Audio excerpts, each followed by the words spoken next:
Hello, and welcome to the Stitch With Me in 2026 August prompt. As usual, all previous videos will be linked below, as well as how to create the book. So if you're late joining us, feel free to start. The prompt for August is the Van Dyke stitch. And just like the last couple of months, I have a playlist with additional versions of the Van Dyke stitch. The traditional, the untraditional, and one that I kind of created. I tried to see online where I could find evidence of this. I wasn't really successful. I'm sure I did not create this. I must have seen it somewhere and I just can't recall. But it's the rounded Van Dyke stitch in a circle or an arc. It's a pretty stitch. The stitch is raised. It reminds me of a centipede or a zipper, and I just love the texture. It's a simple stitch that you get a lot of bang for your buck. Once you get the hang of it, you can create it endless. And I love the raised design. I'm very interested in raised embroidery as of late. I want to show you what I created with the Van Dyke stitch. So the Van Dyke stitch is a very interesting stitch that gives you a lot of texture. It's the same stitch repeated over and over again. And I love it. I think it's really interesting. Now, normally it's done in a straight line that you see here or here, and it's normally done up and down, although it can be made in any formation. If you change the legs of this, which is what I call the legs of the stitch, you can make them wide or narrow or super narrow, or you can bellow them out so it kind of forms a leaf. And you can just vary it so it looks a little more chaotic, shall we say, a little more organic. Now, I didn't see literature showing how to make it round, but there's no reason you can't make it as an arc or round as you see here. An additional thing about the Van Dyke stitch that I find fascinating is that you can use it in place of the couching stitch. So you get that beautiful stitching that holds a found object or some fabric or something with dimension in place. Now let me show you how to create the Van Dyke stitch, and then I'll have a playlist with a few additional variations that you see here. So this is the Van Dyke stitch, very tightly woven, and I will show you how to create it with longer legs. It might be easier to see as well. So to create that, you make your 3 lines, and then I have my center line here. So now I'm just going to come out here, again on my left line, come up, stitch back down on the other side, come up on the other side and cross it, and then go straight out here to the 3rd line. You can vary these lines as wide as you'd like. To really start the stitch, I'm going to come up here, and I'm going to come around and catch both of the stitches. I'm not going to stitch through the fabric. I'm just going to weave my thread through those 2 stitches.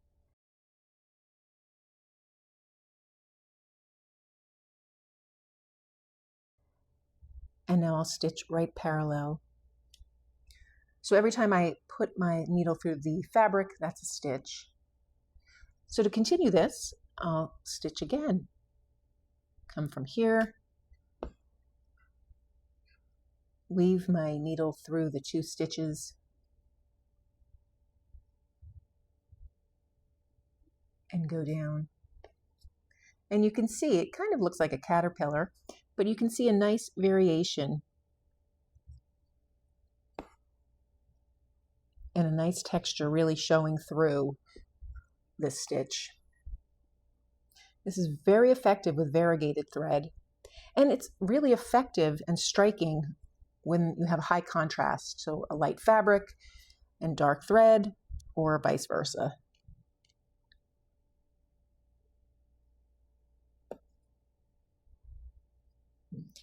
The wider the stitches and the wider the legs on the stitches, the less fussing it requires to get that nice even braid down the center. It requires a little bit, but you're not making all those adjustments constantly.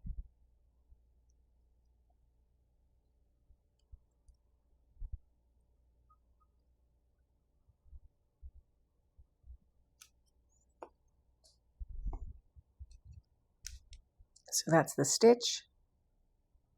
So using this Van Dyke stitch, I am really excited to create this month's prompt. And I'm going to take advantage of the shaped Van Dyke stitch as well as just the beautiful texture of it.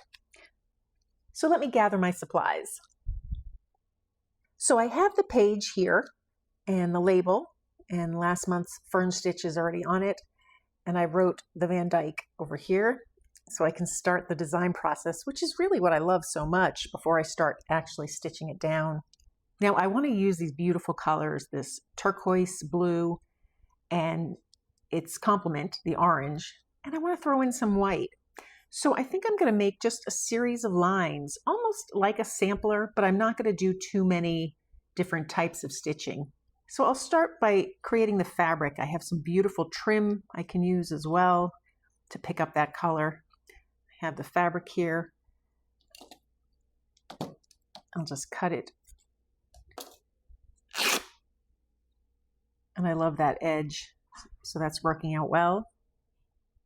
So I'll trim that down to size. I like that, and I'll figure out where I want to put it. I'll do the same thing with this orange fabric. And now I'll play with the trim. I also have these buttons. I think I want to incorporate those as well. So I'll put the label aside, play around with this, and when I come up with a design, I'll show you it, and then we'll create it in steps. All right, I originally was going to use a lot of this trim, but I need space for my stitching. I get carried away sometimes.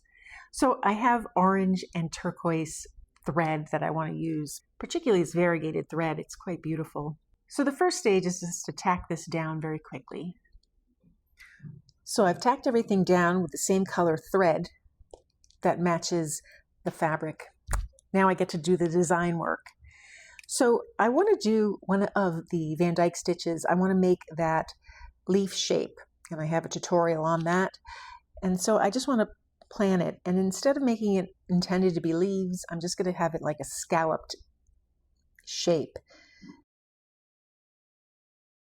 So I'll kind of just eyeball it here.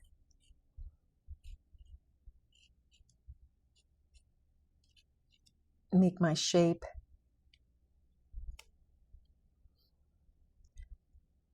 And then in between, I'll just have it come closer together.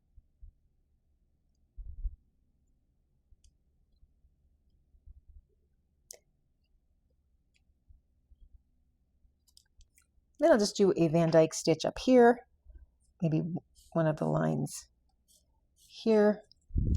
Take these out.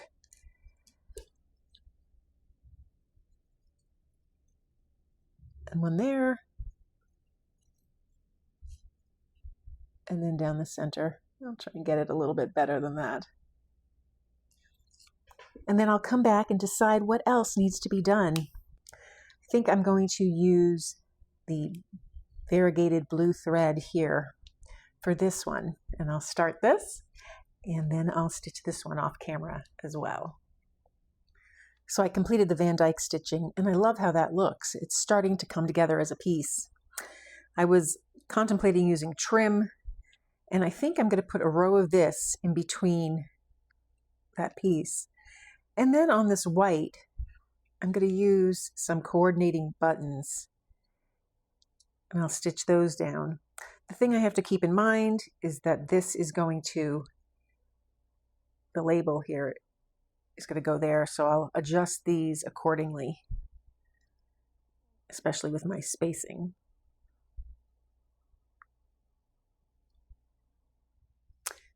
So there's my completed piece. I have my Van Dyke stitches, I have the colors. I love it. I think it's great. So that is the August prompt.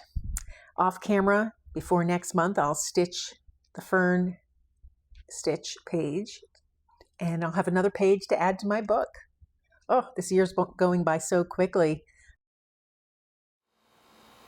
So that's my version of the Van Dyke stitch for the Stitch With Me workshop. It's the August prompt, and we're coming to the year's end. I hope you enjoyed this stitch as much as I did, and I can't wait to see what you produce. Your work in our Facebook group is so inspirational. It's a lovely community full of beautifully talented artists who are very generous with their kind words and their work sharing their beautiful projects. I want to thank you for that. It's really beautiful to open up the computer and see your work every day.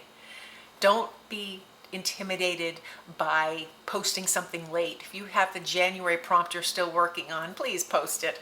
We all love to see it. If you found this video helpful, please give it a thumbs up and be sure to subscribe. Thank you for joining me today.